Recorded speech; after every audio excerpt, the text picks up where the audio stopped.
Hello everyone, it's me, Alex X, also known as Alex Wells, and it is Saturday? Yes, and it's Saturday and I'm at work because, yay, money! So hey, since it's yay money day, let's talk about a money thing, because that's fun, right? Actually, it's because there's this article going around on Twitter, and I'll link to it in the notes. Talking about how these wealthy couples in New York need like $190 million a year to maintain their lifestyles, which the overwhelming response of the Twitter troll squad has been wah fucking wah, which, like, you know, I'm right there with you, because who the hell needs that much money? But today on Twitter, someone said, hey, well, let's just kind of, flip it and say, if you had $190 million, and I think she means just $190 million, not $190 million a year, because I can't even imagine that. But what would you do with it? And, it's kind of a fun thought experiment, and by fun I mean you're gonna end up like angry by the end of it, I'm pretty sure, because I did. But like, okay, so if I had $190 million, what would I do? I mean, I can tell you, number one, and I think this might be a generational thing. I'm like barely a millennial. Stina Light jokingly, I mean, it's a joke, but she threw me out of Gen X a while ago because I'm capable of liking things unironically, so I obviously do not belong with Gen X. So I am a millennial, you're stuck with me. I'm just kind of like on that weird cusp because I was born in 80. But everyone I know in my generation, the minute you're like, hey, if you got a windfall or if you won the lottery or whatever, what would you do with it? Everyone is just like, I would pay off all my debts and I would pay off all the debts of my friends. And I think, I do feel like that is a generational thing, because everyone in my age group is pretty much up to their eyeballs or over their head in debt. And it's like student loan debt for degrees that you don't get to use in your shitty job, or credit card debt. I thankfully have dodged that one, but I have a lot of friends who didn't, who haven't been as lucky as me. Medical debt, just all that stuff. And it's just this thought of suddenly all of that being wiped away and not having this giant burden pressing down on you, where you're thinking, every month pretty much one of my paychecks is going to disappear, and if I don't have the money, I'm screwed.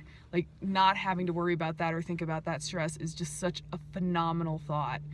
And I was kind of doing like some back of the envelope calculations. Like, I don't know how much money each of my friends owes, because it's frankly not any of my business, but kind of trying to do a broad estimate based off of like how much I owe. If I wiped out the debt of everyone that I know, I don't think it would actually take $1 million, which is the first part of this that starts making me mad, because like, oh, I need $190 million to maintain my lifestyle, where I'm just like, if we had just 1 million spread out across a ton of people, it would change our lives in an instant, because suddenly you wouldn't owe the government and a bunch of other people a shitload of money. So that's like number one, and that barely touches the surface. I immediately thought, okay, well, I would take like 1 to 2 million of this unimaginable pile of money, and I would just like sock it away somewhere, or like invest it or whatever. Talk to my financial manager, because I actually do have one, because I've lost enough jobs that I've had to roll over a bunch of 401ks. But if I had like $1 to $2 million that I could just sock away and then slowly drain away to live off of, even if I had a super fancy life, in my opinion, what would be super fancy? I could make $1 million last for 10 years. If I was just like, slightly above where I'm at now, as far as spending money per year, I could make $1 million last for at least 20 years. So you give me $2 million, I could live off of that till I retired, basically, which is just a crazy thought. I would buy a nice house.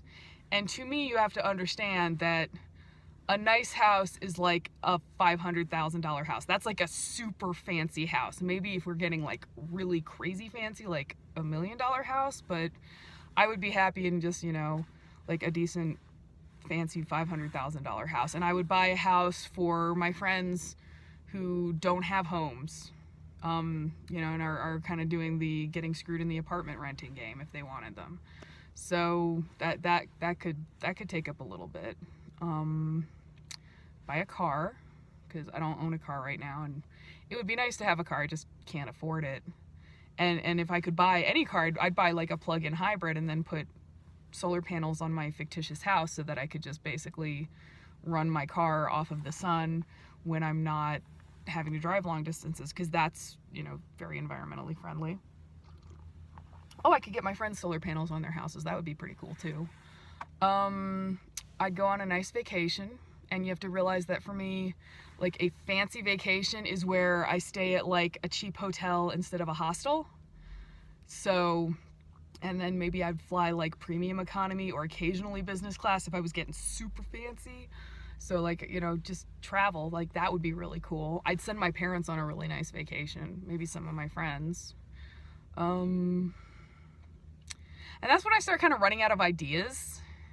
Like, I could buy some nice furniture. Oh, I could have a motorcycle again. That would be nice. I mean, but then again, the motorcycle I want is not the most expensive thing in the world. Just like a plug-in hybrid car is not that expensive. I could have some nice custom-made suits. That'd be pretty cool. I would enjoy that. That would also not honestly take up that much money. I mean, the thing is, like, with all of the ideas I have come up with, because I sat down and I kind of like, did like the back of the envelope estimation of how much everything would cost, I did not even manage to spend like 15% of this fictitious giant pile of money. And so I was like, well, I guess at that point, oh wait, hey, here's another one. I could give a bunch of my friends who have not been able to afford starting their own retirement funds, like $100,000 seed money to invest so that they will have money to live off when they retire, because we're all assuming we're not going to get Social Security.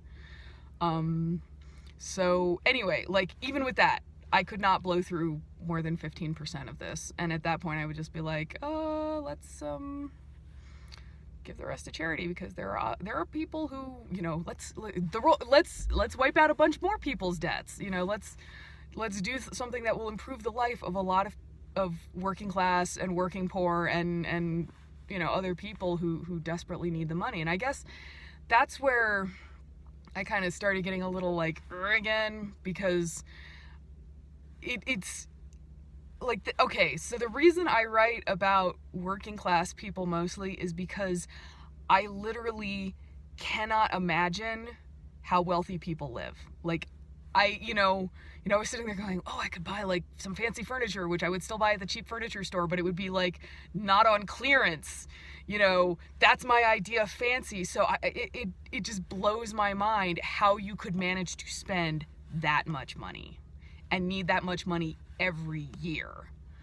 And I can't imagine it. I can't imagine what you spend the money on. And frankly, I actually don't want to be able to imagine it, because I feel like, I'm not going to say it necessarily turns you into a bad person, because I know, like, charity and all that, but at the same time, what kind of lifestyle do you live that you need that amount of money when so many people survive on so much less and actually have like okay lives? Like, I am not complaining about the life that I have right now. I would like to have more money. I would like to be able to afford a car, but I'm keeping on. I've got a place to live. I've got a roof over my head. I have food to eat. I'm not going to ask for a lot more than that.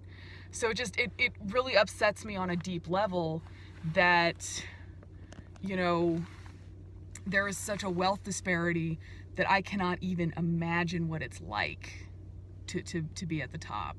Or they're not even at the top. They're like, they're not like the super ultra like multi-billionaire wealthy. They're just like multi-millionaire wealthy. So that's, that becomes like an incredibly upsetting thing.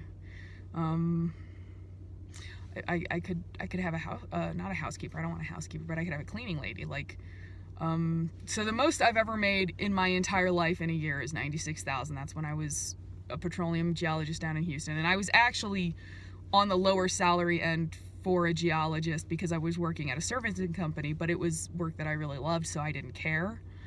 But like, my best friend Mike and I were living together, and we were both making pretty good money, so we had a cleaning lady come in once a week.